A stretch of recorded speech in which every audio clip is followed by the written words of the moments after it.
हामी पुनः कैलालीतर्फ जोडिन चाहन्छौँ। कैलालीबाट हाम्रा टिभी जर्नलिस्ट हिक्मत कार्की प्रत्यक्ष सम्पर्कमा जोडिनु भएको छ। हिक्मत,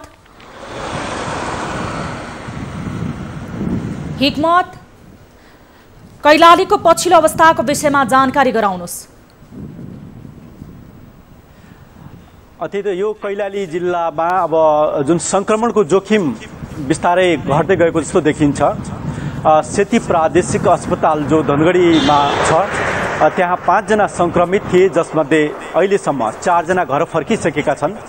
सेती प्रादेशिक अस्पतालमा अब 1 जना मात्रै आइसोलेसनमा छन् र स्थिति अहिले स्थिर जस्तो देखिएको छ। कोरोना संक्रमणको जोखिमको स्थिति बढेको पनि छैन र यसलाई चाहिँ जोखिम घटेको पनि छैन, स्थिर अवस्थामा देखिन्छ र केही मानिसहरू क्वारेन्टाइनमा छन् र राहतको वितरण कार्यलाई पनि यहाँको स्थानीय सरकार, गाउँपालिका, नगरपालिकाहरूले तीव्र रूपमा अगाडि बढाइराखेका छन्।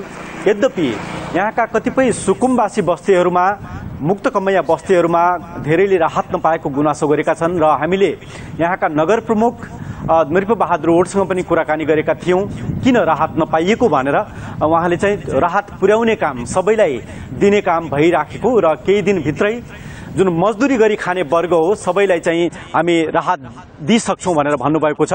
र सम्झना जुन आज जुन दार्चुला जिल्ला, सुदूरपश्चिम प्रदेशको पहाडी जिल्ला हो दार्चुला र भारतसँग जोडिएको धारचुला नाकाबाट धेरै मानिसहरू आज पहिलो पटक आफ्नो जन्मभूमि टेक्न पाएका छन्। धारचुला नाकाबाट 250 को भन्दा बढी संख्यामा चाहिँ मानिसहरू दार्चुला आएका छन् र त्यसै गरी बैतडी जिल्ला, यो पनि सुदूरपश्चिम प्रदेशको पहाडी जिल्ला हो र बैतडीसँग जोडिएको झुलाघाट नाकाबाट 700-800 को हाराहारीमा भारतका विभिन्न क्वारेन्टाइनमा बसेका मानिसहरू, नेपाली नागरिकहरू जन्मथलो फर्किएका छन्। यो पहिलो पटक आज उहाँहरूले फर्किने मौका पाएका हुन् र यसरी धारचुला नाका, यसैगरी झुलाघाट नाकाबाट फर्किएकाहरूलाई विभिन्न गाउँपालिकाहरूले आफ्नो क्वारेन्टाइनहरूमा राखेर उनीहरूलाई चाहिँ चेक जाँच गरेर घर पठाउने भनेर त्यो जानकारी प्राप्त भएको छ।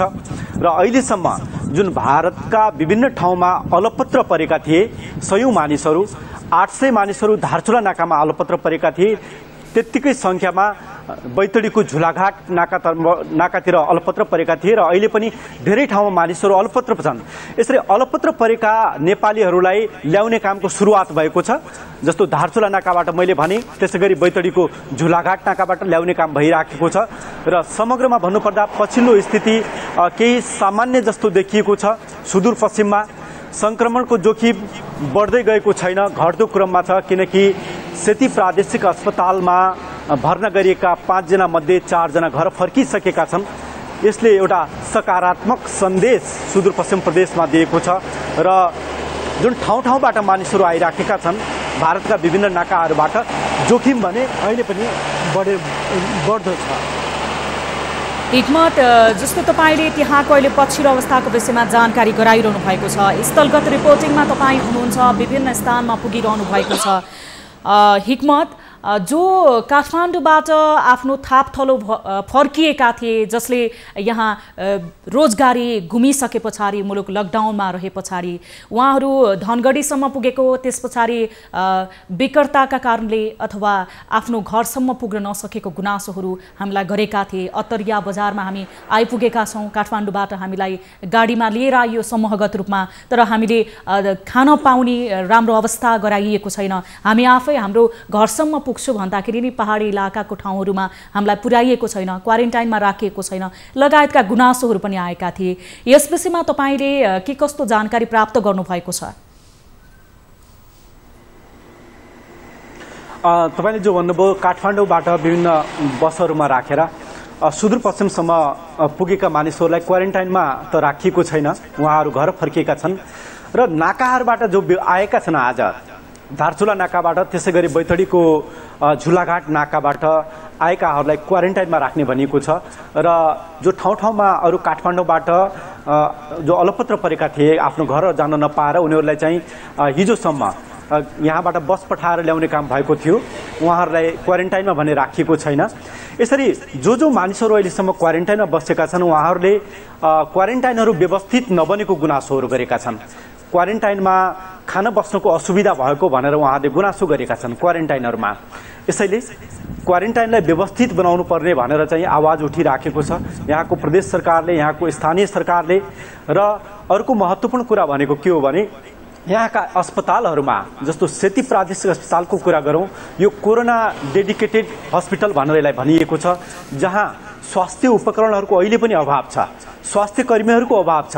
त्यहीकै स्वास्थ्य कर्मीहरूले भनेका छन् कि दक्ष जनशक्तिको अभाव भयो, जुन रूपमा यो ऱ्यापिड टेस्ट अथवा PCR प्रविधि मार्फत यसको टेस्टिङको दायरा बढाउनु पर्थ्यो, त्यो दक्ष जनस्वास्थ्यको अभाव र केही उपकरणको अभावमा त्यो भइराखेको छैन भनेर उहाँहरूले गुनासो गर्नुभएको छ। सेती प्रादेशिक अस्पतालका डाक्टरहरूले जस्तो VTR को अभाव भएको भनेको छ, त्यो थ्रोट स्वाबका लागि महत्त्वपूर्ण एउटा इलिमेन्ट हो, तत्त्व हो, त्यो पनि कमी भएको भनेर भनिएको छ। यसरी एकातिर स्वास्थ्य उपकरण र स्वास्थ्य कर्मीहरूको अभाव देखिएको छ भने अर्कोतिर नाकाहरूमा जोखिम बढेको छ।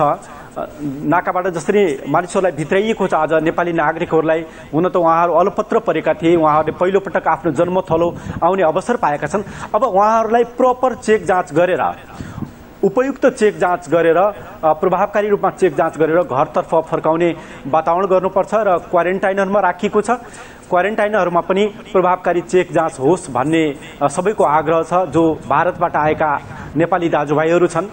र कैलालीको भन्सार नाका पनि महत्त्वपूर्ण एउटा नाका हो, जहाँ अहिले पनि माल सामानहरू आइराखेको छ भारतबाट, खाद्यान्न, तरकारी लगायतका सामग्रीहरू आइराखेका छन् र ती गाडीहरूमा भारतीय नागरिकहरू, चालक, सहचालकहरू पनि आइराखेका छन्। त्यहाँ पनि खतरा छ, कोरोना संक्रमणको जोखिम अब नाकाहरूमा छ। प्रदेशका गाउँ-गाउँमा भन्दा पनि अब जोखिम नाकाहरूमा छ। यहाँको गौरीफुन्टा नाका, त्यसै गरी कञ्चनपुरको बनबासा नाका, धारचुला नाका, झुलाघाट नाका, यी नाकाहरूमा व्यवस्थित गर्नुपर्छ। जो भारतबाट, विशेषतः कञ्चनपुर र कैलालीका नाकाहरूबाट भारतबाट सवारी साधनहरू आइ। हवस् हिक्मत, जानकारीको लागि धेरै धेरै धन्यवाद। हामी पूर्ण तपाईसँग त्यहाँको वस्तुस्थितिको विषयको जानकारी लिनको लागि जोडिनेछौँ। कैलालीबाट हाम्रा टिभी जर्नलिस्ट हुनुहुन्थ्यो हिक्मत रावल, प्रत्यक्ष सम्पर्कमा जोडिनु भएको थियो र समग्र कैलालीको वस्तुस्थितिको विषयमा हामीलाई जानकारी गराउँदै हुनुहुन्थ्यो। कोरोनाले सिर्जना गरेको सङ्कटमा पल पलका न्युज अपडेट र हर क्षेत्रको कभरेजका लागि News 24 नेपाल YouTube च्यानललाई सब्स्क्राइब गर्नुहोला।